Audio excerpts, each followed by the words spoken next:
উপস্থিত হয়েছি আওয়ামী লীগের নিষিদ্ধের দাবিতে এবং আমরা বলেছি আওয়ামী লীগকে নিষিদ্ধ না করে আমরা এই মাঠ ছাড়বো না। আমরা সরকারের ভিতরে সরকারের বাইরে সবসময় সেই দাবি বলেছি, কিন্তু আজকে 9 মাস পরে আওয়ামী লীগ নিষিদ্ধের জন্য আমাদেরকে রাজপথে নামতে হচ্ছে।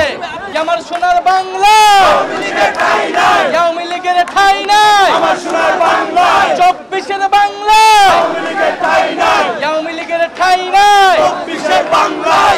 জনে জনে খবর দে, সারা বাংলা খবর দে, ban ban ban ban ban ban Awami লীগের ঠিকানা এই বাংলায় হবে না।